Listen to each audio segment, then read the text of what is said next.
All right, we're going to jump right into one of the most intense final moments of World War II in Europe, the Battle of Berlin. This is the story of how a major world capital and the entire regime behind it just completely collapsed in a massive storm of fire and steel. We're talking about the last, absolutely chaotic weeks of the war. So think about this for a second. How does a world war actually end? It's a massive question, right? It's not like someone just flips a switch and it's all over. For a city like Berlin, the end came in the form of a brutal, citywide battle. A battle that left pretty much nothing standing. Okay, so let's set the scene. It's late April 1945, and the war is breathing its last breath. The Soviet army is closing in hard on the German capital, Berlin, from the east. They're getting ready for one last massive push. And wow, just take a look at the military strength here. It's not even a fair fight. The Soviet forces showed up with just an overwhelming number of soldiers, tanks, and artillery. I mean, it was massive. And on the other side, the German defenders were barely a shadow of a real army. We're talking a mix of exhausted soldiers, teenage boys, and older men, all of them running dangerously low on fuel, ammo, and even basic equipment. And the assault was just relentless, day and night. The city was getting absolutely pounded by artillery and bombs around the clock. Imagine that constant noise. This non-stop bombardment was turning these beautiful, historic buildings into nothing but piles of rubble, and it forced terrified civilians to scramble for safety anywhere they could find it. So the Soviet plan wasn't just to attack the city head-on. No, it was smarter than that. They wanted to trap everyone inside.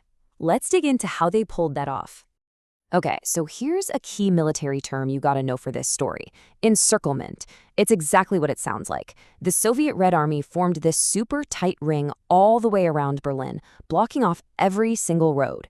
What did that mean? Well, no food, no ammo, no supplies could get in, and nobody could get out. The city was totally, completely trapped. And to just shatter what was left of the city's defenses, the Soviets unleashed a storm of firepower that is honestly hard to even imagine. We're talking millions of artillery shells raining down on the city center. It was a constant barrage designed to just pulverize anything and everything that was left. So what did that mean for the soldiers on the ground?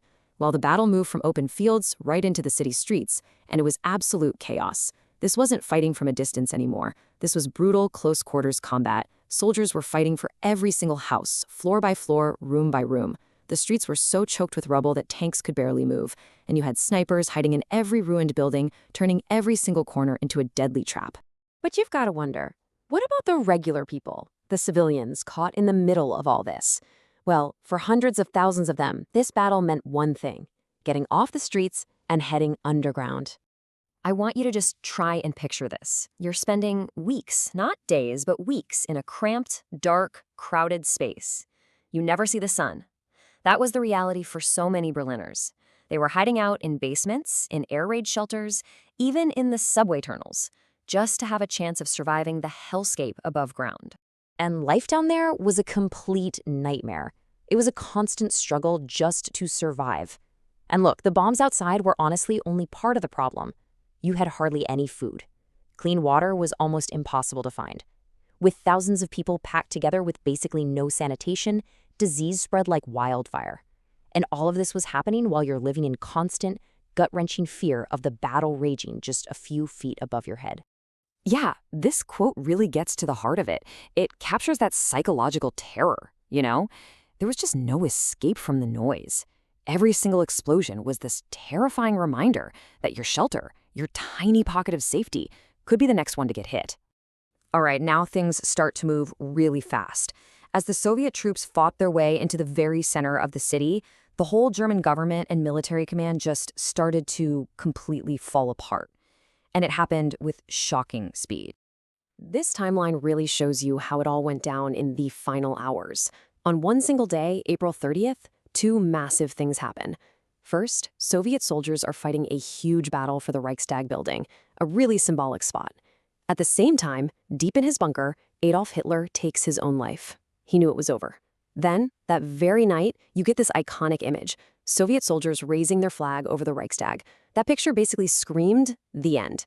And sure enough, just 2 days later, on May 2nd, The German general in charge of Berlin officially surrendered the city. And just like that, once the surrender was announced, you started seeing white flags pop up in the windows of these ruined buildings. People were using bed sheets, whatever scraps of cloth they could find.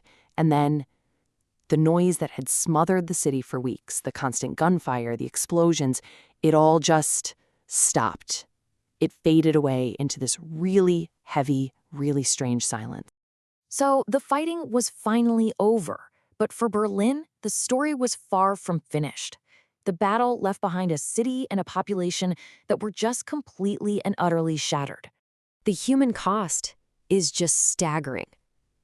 Let this number sink in for a moment. In just about 2 weeks of fighting, hundreds of thousands of people, soldiers and civilians, were killed or wounded. That makes this one of the deadliest single battles of the entire war in Europe.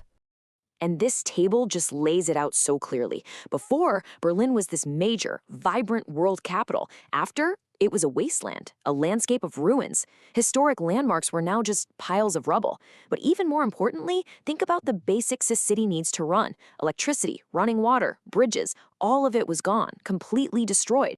So where do you even start? How do you recover from something like this? Well, the very first steps were all about pure survival and trying to bring some order to the chaos.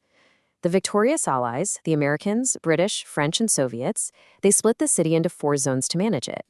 For the people who survived, the first job was just finding food and some kind of shelter. Soup kitchens popped up to feed the starving. And then the massive cleanup job began, led by amazing women known as the Rubble Women, who started clearing away millions of tons of debris from the streets, a lot of it by hand. You see, the fall of Berlin was so much more than just the end of one battle. It really was the end of an entire era. The images of the city in ruins went global, and they became this powerful symbol of just how destructive modern war could be. And this moment also set the stage for the next big global showdown, the Cold War.